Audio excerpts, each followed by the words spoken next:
100 can do for you. Taking the first ball in this innings, unlike the first when he allowed Devon Smith to do so. And he's facing up to Tapash. And immediately off the mark.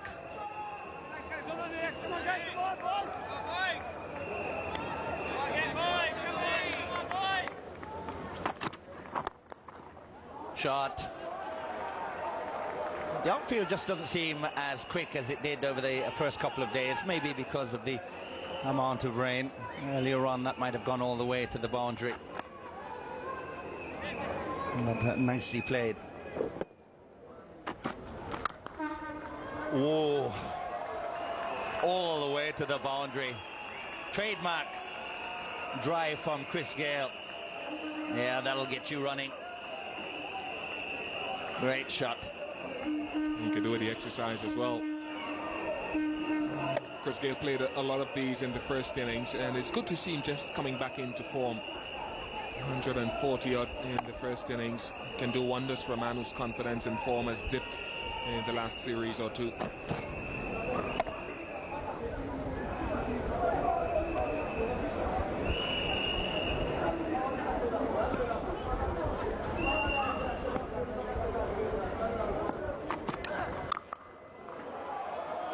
Should be 4 more.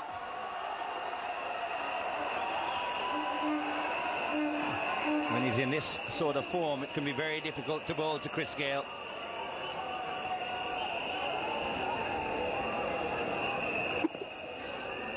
He's a tall man. He got down to it very well. He reached across and made sure he got over the top of it and hit it down. Good execution of the shot. And that's the kind of form he was in. Magnificently struck. Anything you can do, Chris, so can I. 21 without loss. If this continues, there'll be a few tired spectators around the ground, running around like that. And they said hallmark of class written all over it. Typically Caribbean shot. He's a little pocket rocket, Devon Smith.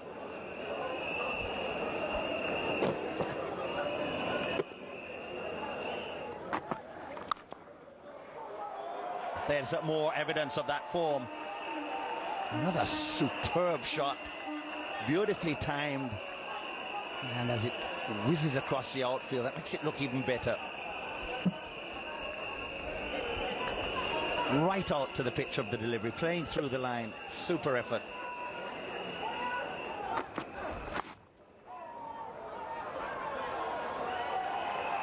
On away for 4. So plenty of boundaries in the last session. End of the over, 30 without loss.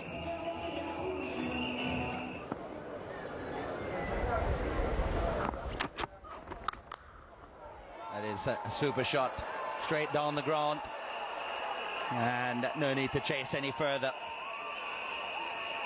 Well, he's reeled off a couple of boundaries, Chris Gayle. They've been exquisite, and they've helped West Indies get up to 36 without loss.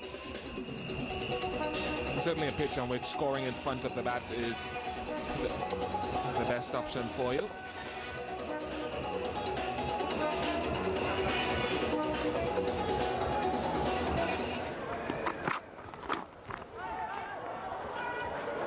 Comes off of pad. I don't think there was any bat on it.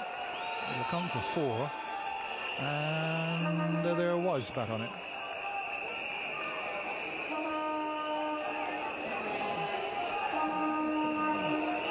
There it is.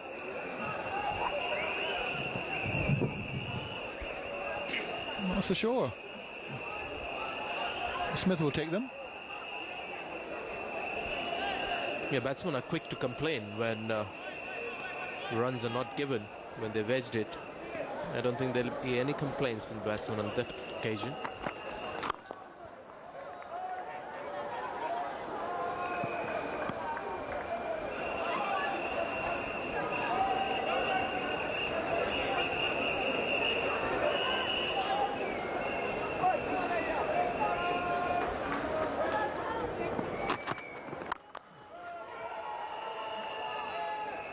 Started very shakily in the first innings. Saw those 3 drop catches, and then settled down to play a very circumspect innings. course, he'll be going home to Jamaica and playing in front of his home crowd at Sabina Park, so he'll want to repeat there.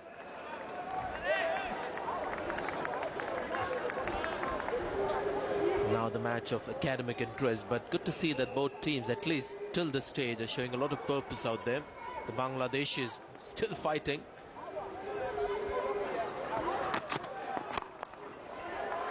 And that's gone through. Lovely drive again from Devon Smith. Very disappointed to have been run out without scoring in the first innings, but playing some delightful shots there to the delight of the spectators. There are a few who've come in during the course of the day. We've seen some smashing drives both from Chris Gayle and here Devon Smith.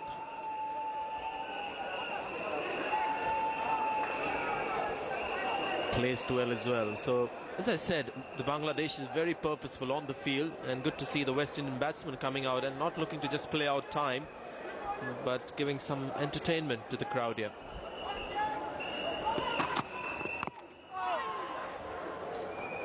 Well, misjudgment.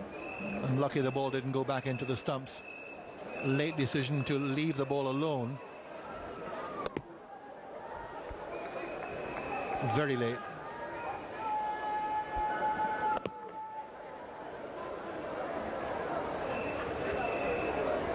Just wonder why there was the indecision. Seemed to have the ball quite easily covered. And then just withdrawing the bat at the last moment.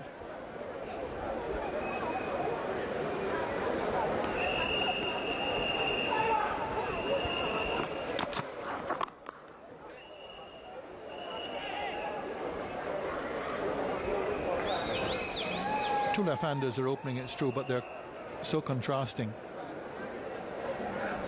With Smith, diminutive, very solid, shuffles in behind the line, more orthodox than Gayle, who really is a big thumper of the ball. Stands tall, hits strong off the back foot especially. Wide stance as we've seen.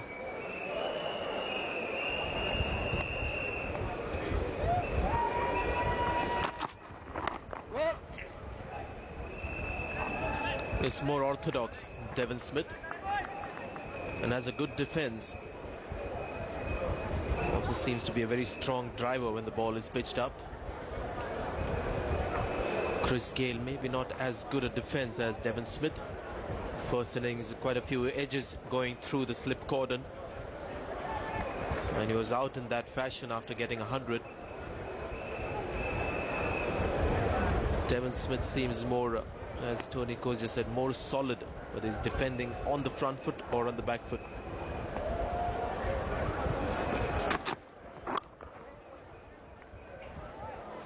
Ends the over, it's 47 without loss.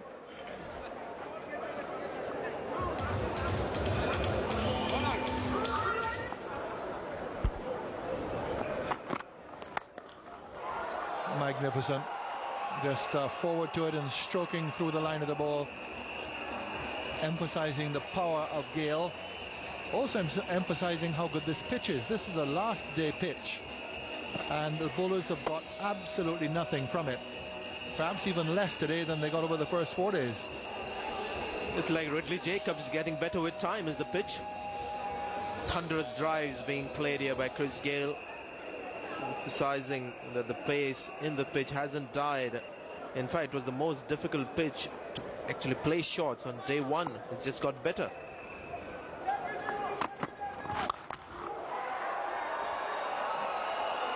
Just a misfield. It was coming pretty hard to him.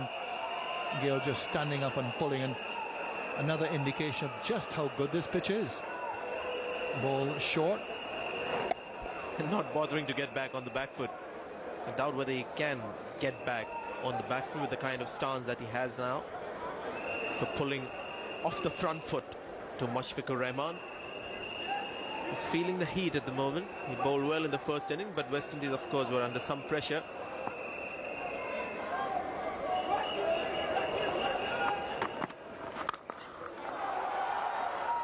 He's having a knock, Chris Gayle. It's like the knock you have before play starts, get somebody to bowl at you and keep knocking from the middle of the bat into the advertising hoardings. That's what he's doing. Chris Gayle is having a knock.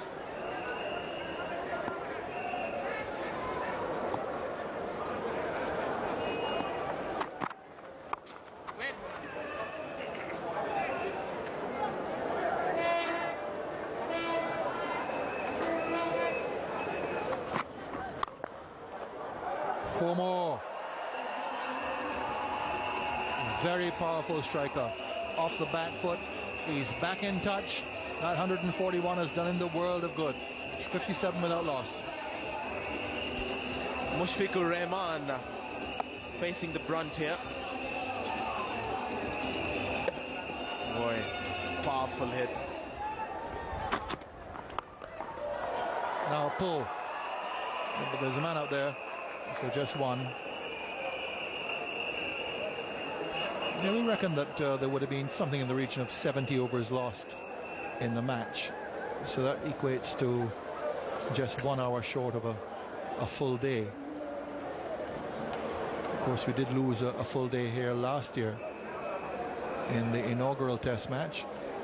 The stage, the Sri Lankan test and this test, virtually the same time. This is in early June. Late May, early June. The Sri Lanka test match was in June itself.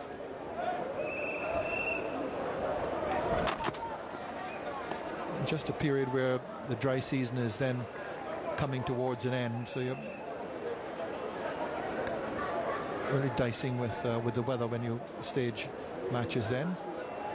Quintessence of cricketing ignorance is what the former president of the West Indies board, Reverend Wes Hall, called it, by the ICC, to schedule matches so late in the West Indies season. We've had a lot of rain this year, as we've known. Usually the international matches would start in January, February.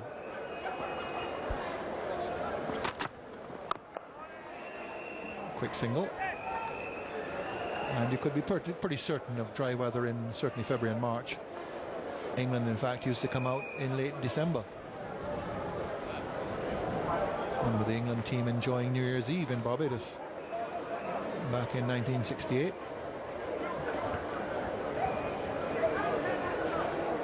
And after that it was in January, never much later than that.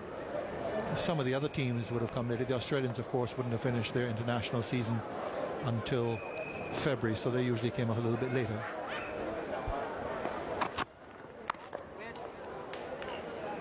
Now the indication is that South Africa, who come here next year, won't be here until sometime in late March, even into April, because they have a scheduled series against Zimbabwe at home, which carries them into March. And then after South Africa, Pakistan are scheduled to come. I don't know how much cricket they can expect if they play into July. Of course, all that eliminates West Indian Test and international players going into the county championship.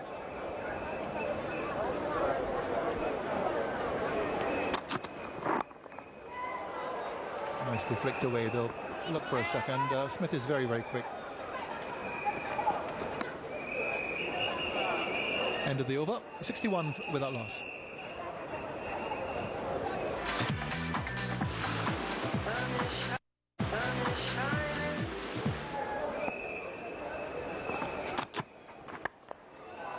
Chopped away behind square and goes for four. Another boundary for Gayle. Wide from Tariq Aziz, and Gayle found the gap between gully and backward point. One of the rare loose balls from Tariq Aziz. Rajan Saleh trying desperately to get his hand to it. It was placed nicely, short ball, and hit to the right of point. Good area to play the square cut. Rollicking on, Chris Gayle.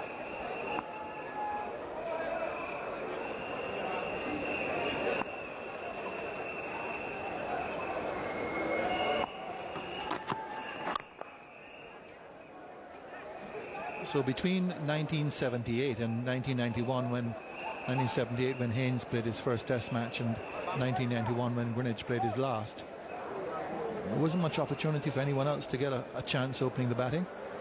There were occasions, of course. Fouad Bacchus opened the batting whenever Greenidge or Haynes was unavailable. Greenidge on a few occasions, Haynes not many. I actually had Keith Atherton opening the batting once in a test match in Barbados, but that was because of injury during the match. Now that's an extraordinary shot. An extraordinary shot. Standing up to his full height and playing deliberately through the onside to a ball not all that short. Not all that fast, of course. He was trying to get the leg cutter going, and that slowed the pace on Chris Gayle. That allowed him to have a good look at it and then decide, I might just go a little more square on the leg side.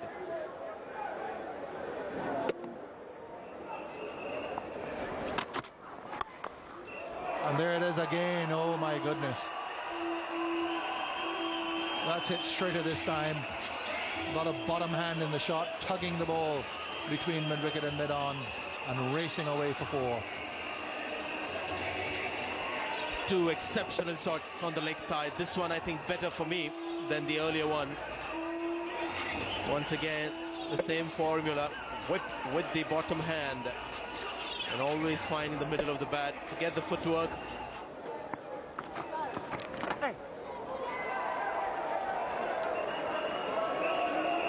It's going all the way down to the fence. I think it's going to go all the way. It's going to be 4 byes, and the first byes through there by Khaled Mashood. He's had a tremendous game. He'll be disappointed with that. He's kept really well all game. That one coming out of the bowler's foot marks.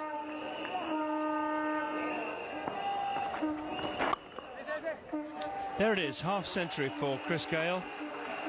Wonderful innings.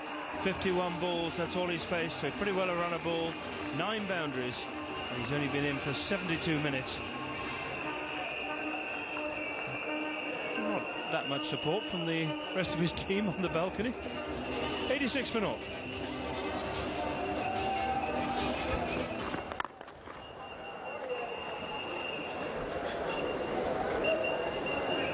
Back live, another single to Chris Gayle. And there you see the scoring areas.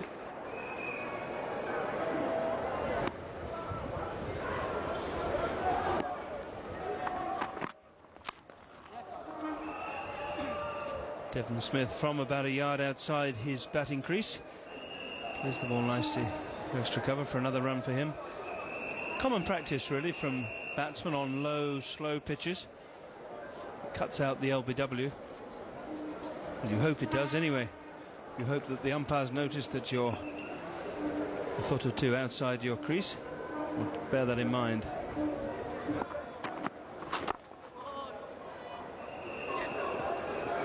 Gayle's going to look for 2 here.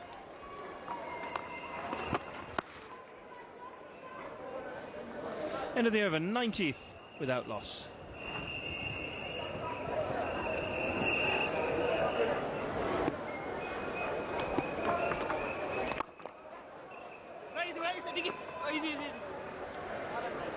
Mushfiqur has gone off the field as we expected. Looks like he's just got a niggle in his back, but it's always dangerous when you've got a back-to-back test match coming up. The next test match starting in just 3 days.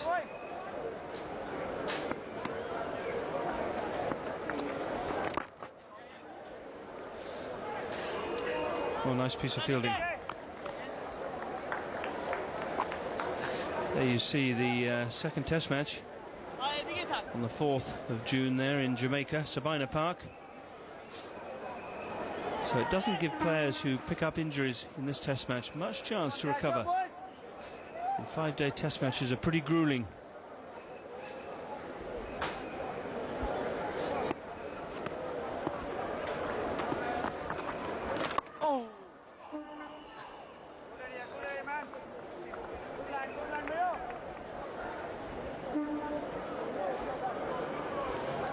Another key point will be whether either of these teams will make any changes for the Sabina Park test match,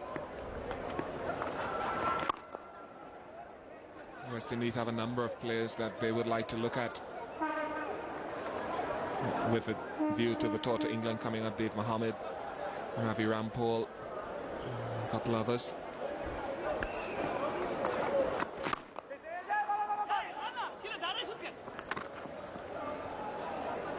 Devon Smith very quick between the wickets, stealing a very simple single in the end.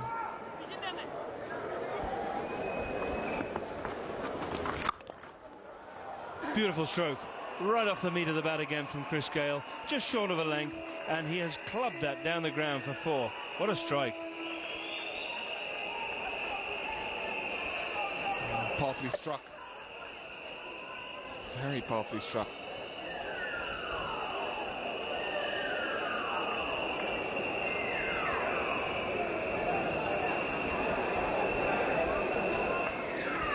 Well, given my choice, the answer to your question,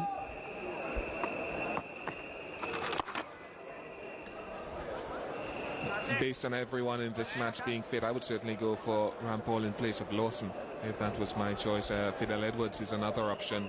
He might need a rest. He's got sore shins. He's got problems with his shins. The only problem to me seems that if Lawson drops out, the West Indies haven't had a great opportunity to see him bowl on a slightly more helpful pitch. And then, you know, come selection for England, do you think, well, has he had enough opportunity to show that he's back in the frame?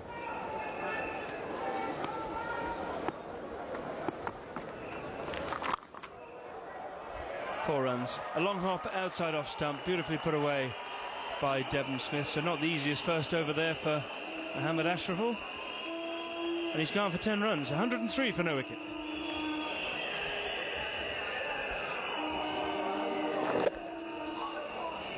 Not a very good over from Mohammad Ashraful. 10 runs off it, 2 boundaries, showing that he hasn't bowled too often for too long.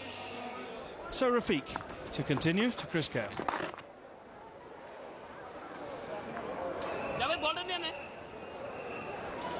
The final rights here.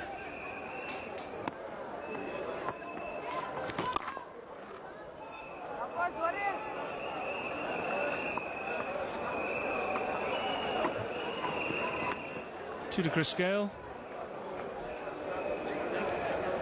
He moves on to 65. What a game he's had. 206 runs in the match so far. 1 ball left.